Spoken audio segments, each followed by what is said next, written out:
Why didn't you tell me, huh? Ow! Tell me. There wasn't any way to explain it. At 85, Ollie MacGraw finally opens up about Steve McQueen.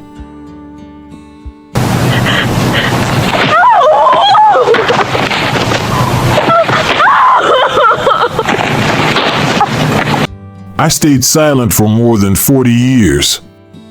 But at 85, I can't anymore. I have to tell it all. For myself and for everyone. The truth about Steve McQueen.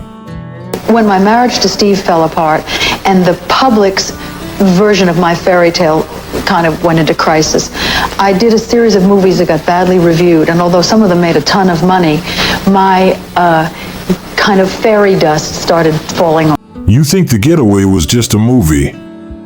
You believe Steve and I were merely co-stars. Then why, right after filming Wrapped, did I leave my husband to be with him? Why, for years, even while living in luxury, did I feel like a bird trapped in a gilded cage? And why, when Steve died at 50, did I sit alone in a dark room and whisper the 3 words I had never dared to say? I'm sorry. Behind the spotlight of the King of Cool was a marriage from hell.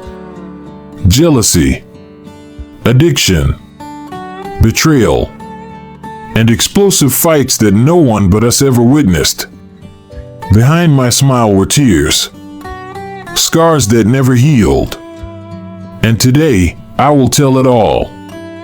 The fierce love, the obsession, the betrayal, and Steve McQueen's final, desperate days. The question is, do you have the courage to go all the way with me? To listen until the very last moment where the truth is more raw than any Hollywood movie.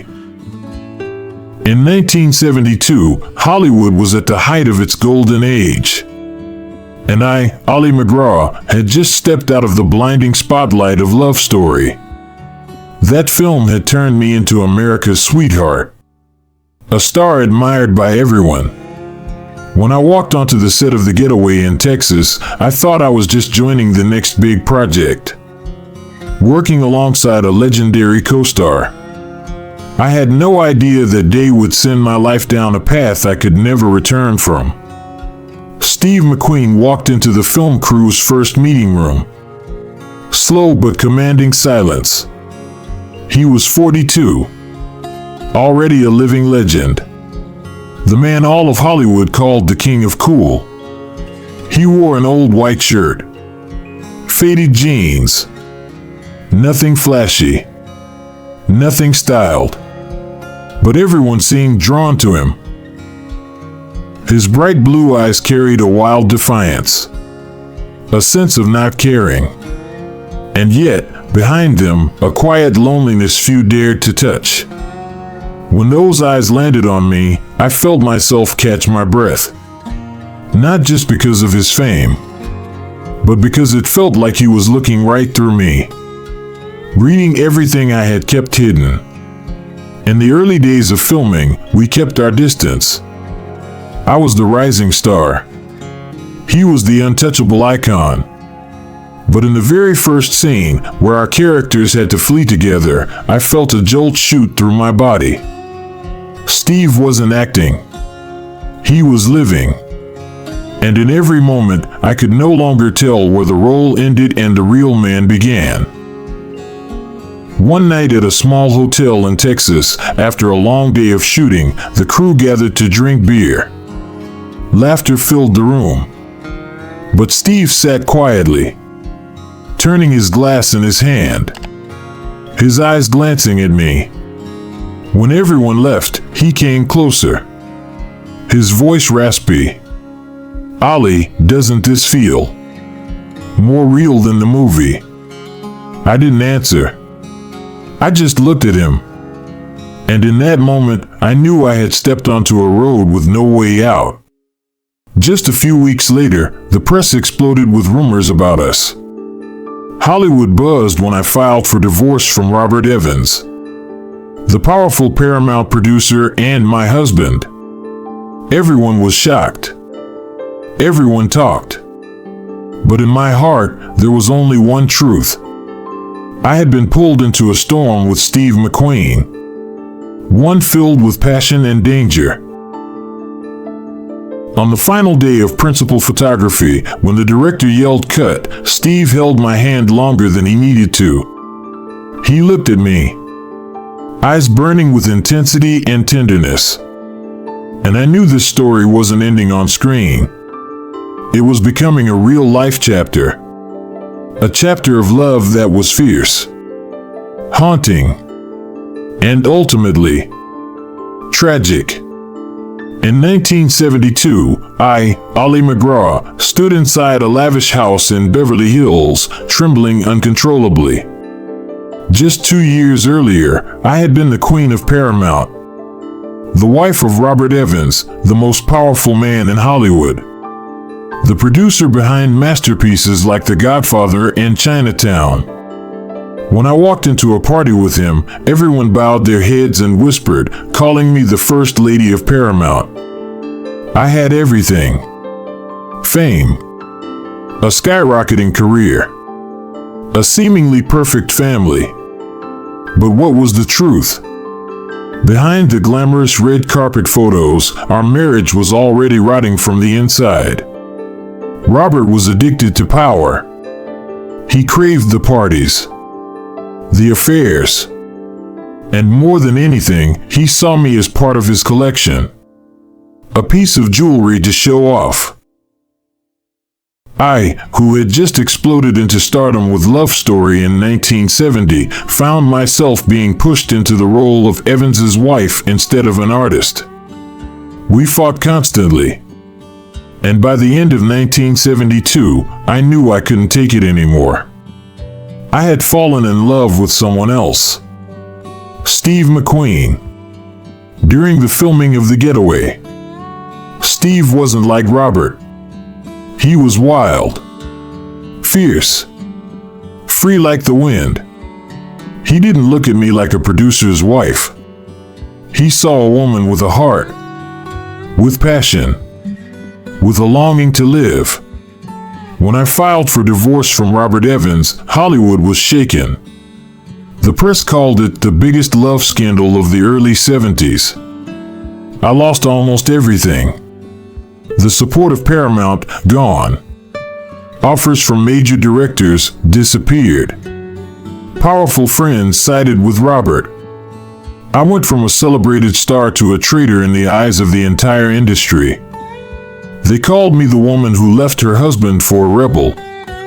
They printed humiliating stories, snapped photos of me crying silently in my car, and plastered headlines like Ollie MacGraw, from queen to adulteress. And while all of Hollywood turned its back on me, there was only one man who stood by my side: Steve McQueen. He didn't come to me with power. He came with defiance. He said, "Don't be afraid. I don't need Hollywood, and neither do you. We have each other." Steve pulled me away from the glitzy parties, the blinding lights. He brought me to a Malibu home overlooking the Pacific Ocean. He rode his motorcycle with me down the highway, whispering, "You belong to freedom, Ollie, not to Paramount." In the middle of the scandal storm, Steve was my only anchor. I believed him. I chose him. And so, in 1973, we got married. A wedding with no white dress, no roses. Just two people who thought they had found the greatest love of their lives. But I had no idea. That was only the beginning of a new kind of hell. In 1973, when I officially became Steve McQueen's wife, all of Hollywood seemed to explode. People wrote that the Love Story muse had left an empire behind to follow a rebellious heart. I, Ollie MacGraw, left Robert Evans, the most powerful man at Paramount, the godfather of countless stars, to follow Steve, the man called the King of Cool, the one whose every step made crowds hold their breath. The press celebrated us. Audiences were dazzled, and the whole world believed I was the happiest woman alive. But no one knew. I had just stepped through a door I thought led to paradise, only to find myself trapped in a hell with no way out. The first days after our wedding felt like a dream. We moved to Malibu, to a house overlooking the Pacific Ocean, where waves crashed day and night, and the wind howled through every window. Steve carried me out to the balcony and said from now on I would be the queen of his world. He rode his motorcycle, hair blowing in the wind, and I clung to him from behind, believing that this love could overcome everything. We partied, met famous friends, raced down the highway as if daring fate itself. I felt young again. I felt my blood come alive. I believed I had found my destiny. But not long after, that glow began to reveal its darker side. Steve was famously jealous, and I truly understood that only after becoming his wife. Any man who spoke to me for more than a few minutes would send him into a rage. When I was offered a new role opposite Paul Newman, Steve slammed his glass against the table and roared, "No way. You're not acting with him. You're my wife, and you'll do as I say." I froze. I was an actress. Art was my lifeblood. But Steve didn't care. To him, I was only allowed to be one thing: the woman of Steve McQueen. With time, more and more opportunities slipped away. Big scripts, promising roles, all disappeared because Steve blocked them. Producers called. Directors reached out. But he turned them all down on my behalf. He said, "I'm the only star in this house. One McQueen is enough." And I, blinded by love, stayed silent. I told myself it was sacrifice, that keeping the family happy mattered more than a career. But deep down, I knew I was fading a little more every day. Worse still, Steve sank deeper into addiction. He smoked marijuana constantly, tried cocaine at parties, drank until he collapsed. Some nights he came home drunk, eyes bloodshot, throwing his coat on the floor and demanding, "Who did you see today? Did you look any man in the eye?" I was terrified of that look. The look of a man who had lost all control. One time, just because I didn't answer the phone quickly enough, he ripped the script from my hands, tore it to shreds, and shouted, "You don't need to act. You just need to be my wife." The arguments became frequent. Yelling echoed through the house. Things broke. Neighbors called the police. But right after, Steve would hold me, trembling, whispering, "I'm sorry, Ollie. I didn't mean it. I'm just afraid of losing you." And I, in my weakness, forgave him. I told myself he was under pressure, that he needed me. But in truth, I was chaining myself to a toxic relationship. By 1975, my career was nearly over. I had turned down too many roles, missed too many chances. I lived in a glass cage Steve had built for me.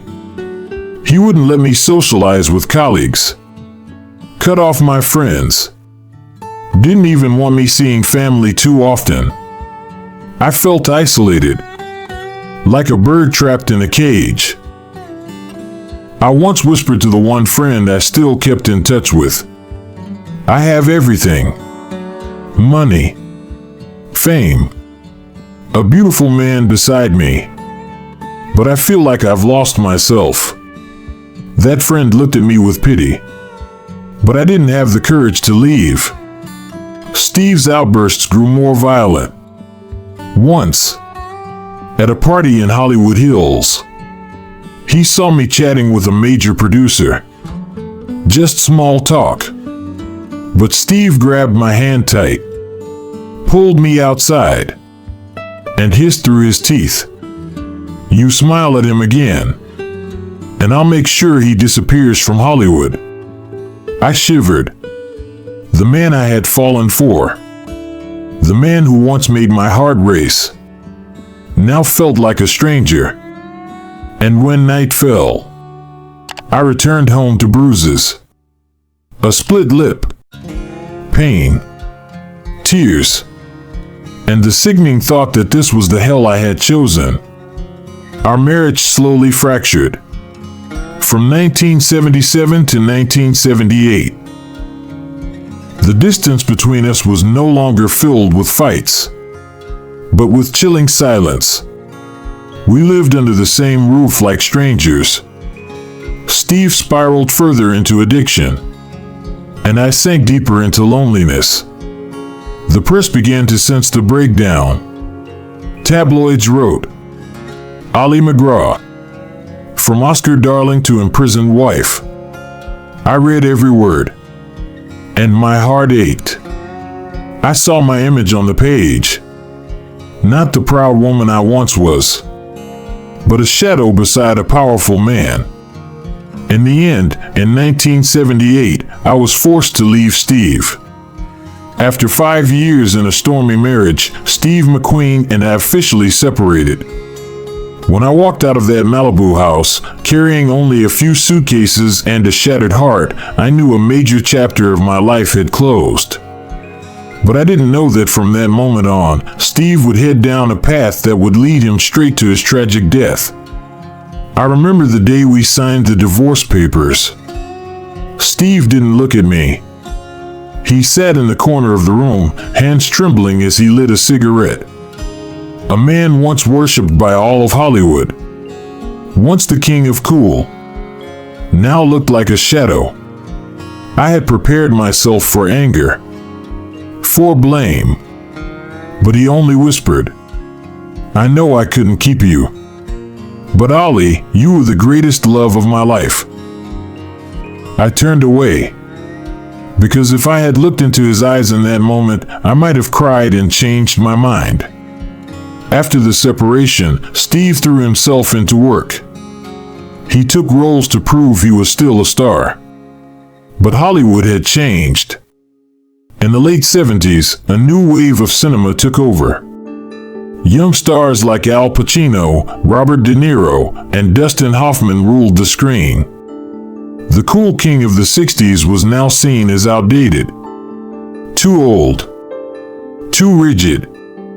The film Tom Horn in 1980, which he had high hopes for, flopped. Steve was furious. He smashed things in his hotel room and drank alone until morning. With no major roles left, Steve returned to racing, something he once loved. But now it wasn't a passion. It was an addiction, a way to fill the void.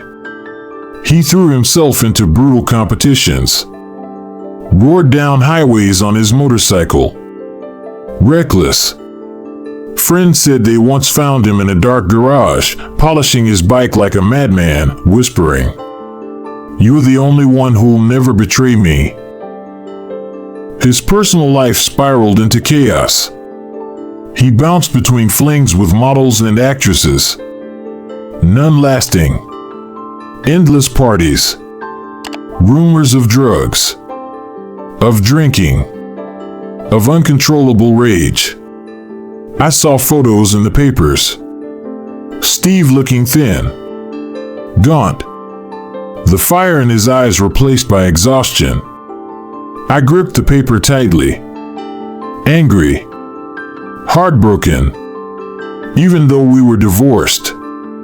In my heart, Steve was still the man who once held my hand on the highway and promised me freedom. Then in 1979, the devastating news came.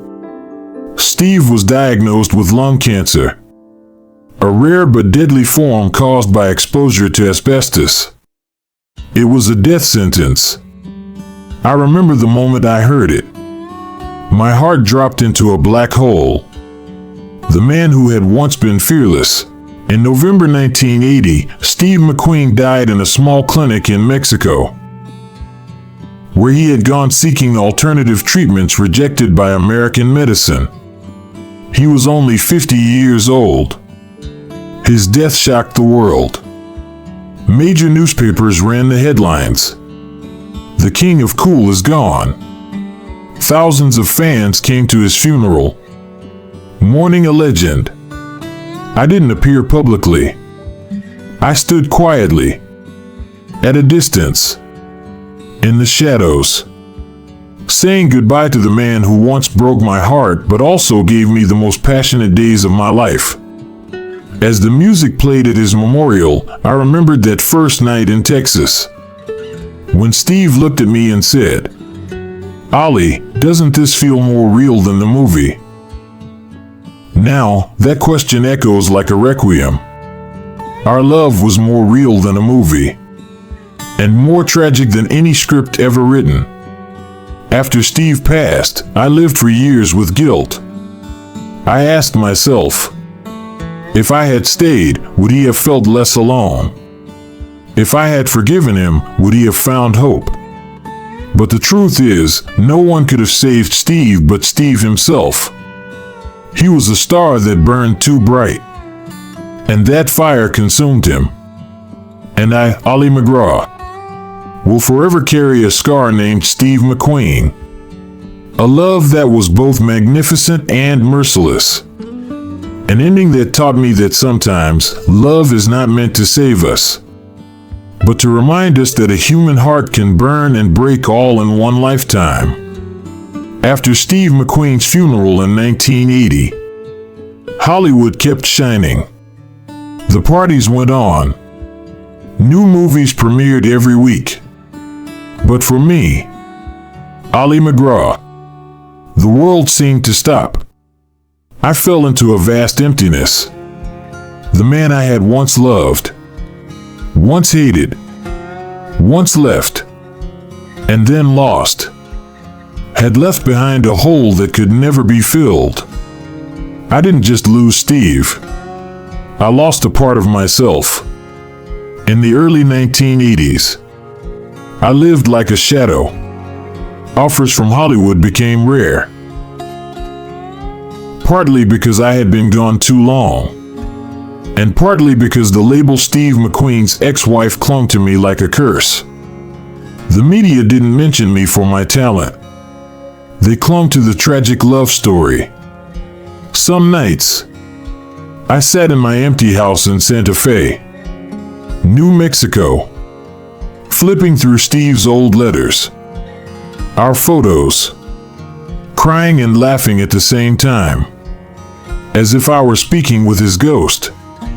I remembered those eyes, that voice, the rage, the smothering embraces, and always, the question that haunted me: did I abandon him when he needed me most?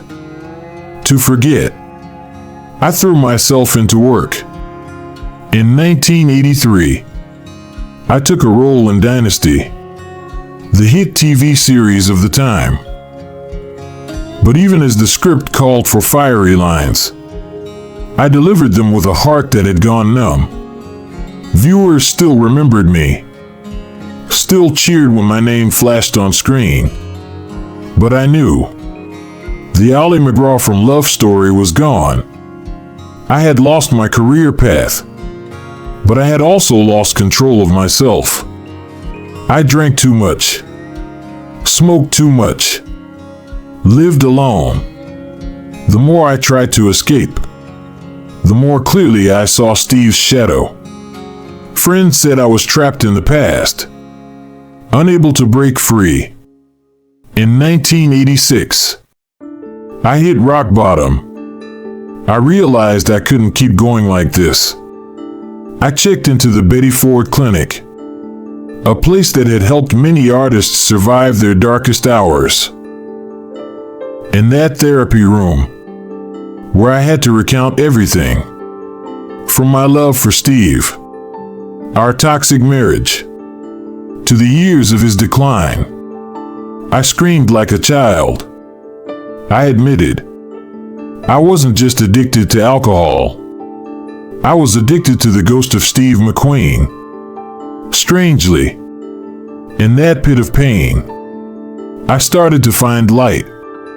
I slowly learned to forgive myself. I understood that love doesn't disappear. It simply transforms into memory, into a part of who we are. In the 1990s, I moved permanently to Santa Fe. There were no red carpets, no flashing cameras, just mountains, wind, and silence. I started painting, practicing yoga, writing. Small pleasures became my salvation. In 1991, I published my memoir, Moving Pictures. I didn't hide from the past. I wrote openly about Robert Evans, about Steve McQueen, about the nights I cried until I collapsed. The book became a bestseller, not because of scandal, but because people saw a woman brave enough to face herself. In the years that followed, I dedicated myself to charitable work, especially for animal welfare and the environment. I appeared at fundraisers, my hair turning silver, but my eyes brighter than ever. People said, Ali MacGraw is no longer just a movie star. She's a symbol of strength. There were rumors about men who came into my life after Steve. But the truth is, no one ever took my whole heart again. I dated a few times. Nothing deep. For me, the greatest love ended in 1980 with the death of Steve McQueen. But I no longer suffered. I learned to turn memory into motivation. Whenever I stood before an audience during speaking events, I often said, we never truly lose the ones we love. They live in our every breath, in every choice we make. In 1995, when I returned to attend a tribute to Steve McQueen, I stood on stage, watched his image light up the big screen. The entire room fell silent. I smiled softly, whispered, Steve, I finally learned how to live without you, but I never forgot you. If my love for Steve McQueen was the greatest scar of my life, then my son, Josh Evans, was the quiet wound that bled inside my heart. Not because he ever hurt me, but because I was the one who left gaps in his childhood. Josh Evans was born in 1971, at the height of power for both Robert Evans and me. Robert was the king of Paramount, and I had just become a star after the success of Love Story. All of Hollywood came to celebrate, calling Josh the Little Prince of Paramount. The newspapers ran photos of me holding him, smiling face, but distant eyes, because I knew that child was both a blessing and a responsibility I wasn't ready for. Robert loved Josh with the pride of a father, but also with selfishness. He saw our son as part of his empire, a crown prince to prove his power. I, on the other hand, longed to hold my child, to take him to peaceful places, far from flashing lights. But the whirlwind of Hollywood and our crumbling marriage made it impossible to give him all of me. In 1972, I met Steve McQueen, and just 1 year later, I left Robert to be with Steve. That decision shook not only Hollywood, but Josh's life too. Our son was just 2 years old when his parents divorced. Robert got primary custody, and Josh grew up in a lavish Beverly Hills mansion with a father full of power and pressure. I will never forget the look in Josh's eyes the day I left with Steve. The innocent eyes of a child who didn't understand, only knew his mother was leaving. I promised I would visit often, that I would call every day. But the storm of love with Steve swept me away. There were birthdays I missed, parent-teacher meetings, quiet tears when Josh asked, "Where's Mom?" Over time, my relationship with Josh grew distant. He was raised under Robert's bright spotlight and my own string of scandals. At school, among friends, everyone whispered behind his back, "That's the son of Ollie MacGraw and Robert Evans." Josh rebelled, just like any child missing love might. He tried acting, tried directing, but always lived in the overwhelming shadow of his parents. Many times, he shouted at me in anger, "You chose Steve McQueen. You chose Hollywood, but you didn't choose me." Those words cut deep. I knew he was right. I had given up too much. It wasn't until after Steve died in 1980 that I truly returned to Josh. I realized I had lost a husband, lost a love, but I couldn't lose my son. I moved closer, spent more time with him. At first, Josh was cold, distant. He didn't want to talk. I stayed patient, listened closely. I apologized, not once, but hundreds of times. Slowly, the distance shrank. We started going on walks together, sharing dinners. Josh began telling me about his dreams in film. I supported him quietly. I couldn't give him an empire like Robert had, but I gave him what I could. The love of a mother who knew she had made mistakes. There's a painful truth few know. Josh always compared himself to Steve. In his eyes, Steve was the man who took his mother away, the reason her arms weren't around him. Once, in a heated argument, Josh screamed, "I hate him, and I hate you for choosing him." I had no answer, only tears, because how could I deny it? I remember a night in the late 1980s. Josh was a teenager, about 15. We were sitting in my quiet Santa Fe home. He suddenly asked, "Mom, why did you choose Steve McQueen over me?" I froze. I wanted to say my heart had been swept away, that I was only human, that I loved Steve, but I never stopped loving Josh. But none of it came out, only tears. I hugged my son, cried like never before. I was wrong, but I love you more than anything. Josh said nothing, but I knew that question would always leave a mark. Over time, as he grew up, Josh began to understand that love is never simple. He stopped hating Steve, started to see him as part of our family history. Once, when we rewatched The Getaway together, Josh looked over and half joked, "Mom, I guess I had to share you with the world." Today, at 85, I have peace with my son. Josh became a director, a writer. He even tried acting. He has his own family now, children of his own. And I, while not the perfect grandmother, try to be present for every moment. He brings the kids to Santa Fe, lets them play in my little garden. One day, one of the little ones ran up and asked, "Grandma, were you really a movie star?" I laughed and answered, "Yes, but now I'm just your grandma." To me, that is the greatest reward. Seeing my son forgive, holding my grandchildren, knowing that, even late, I still have a family.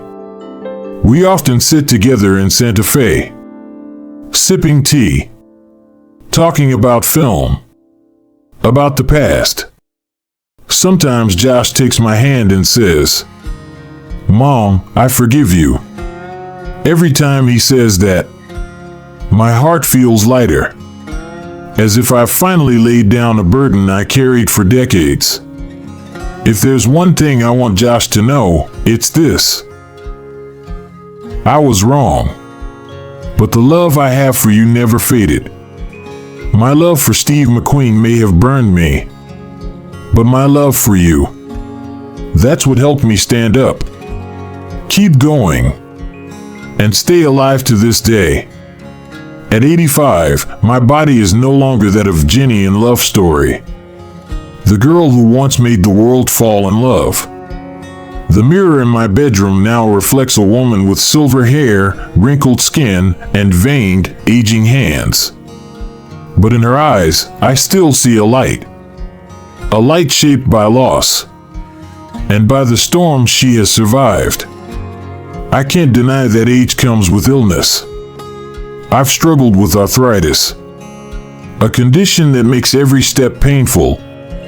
Some mornings, it takes me half an hour just to get out of bed.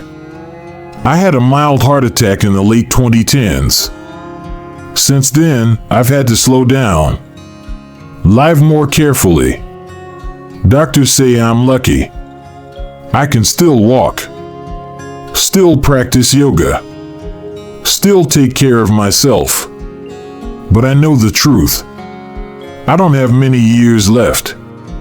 Every time I feel my heartbeat slow, I whisper to myself, "Ollie, your time is almost up.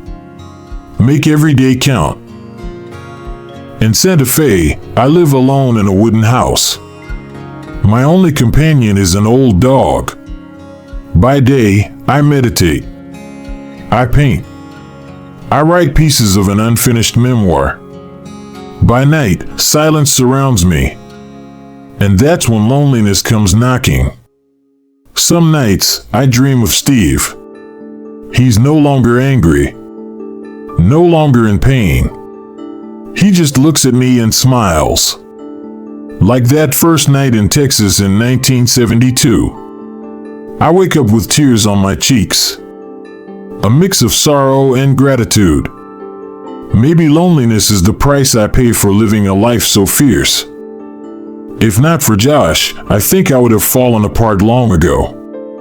My son is now over 50, a grown man, a director and screenwriter. But more than anything, he is someone who has learned to forgive his mother. Josh visits often with his kids, and every time I hear my grandchildren laughing in the garden, I feel something inside me heal. They don't care that their grandmother was once a movie star, that she loved Steve McQueen, that she was in the tabloids. They only want a grandma who tells stories, who hugs them, who loves them.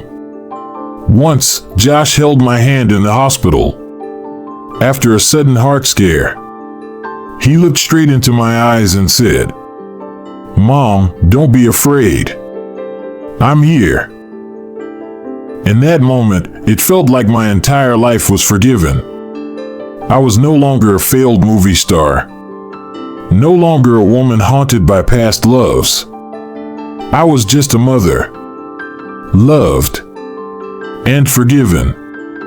At 85, I know I've reached the end of the road, but I'm no longer afraid of death. I've lived a full life. I've loved. I've hurt. I've fallen. And I've risen again. I have lost everything, and I have found myself again. Each evening, as the sun sets behind the Santa Fe Mountains, I sit on my porch, a cup of tea in my hand, watching the pale golden light fade. And I whisper to myself, Ollie, you've been through enough tragedy, enough loss. Now, it's time to be at peace. I stayed silent for a very long time. 4 decades. I avoided it. I denied it. I pretended that my love story with Steve McQueen was just a chapter already closed. But the truth is different. Steve still lives in me. In every scar, every smile, every dream. And at 85, I can't take that secret with me to the grave. I have to speak it.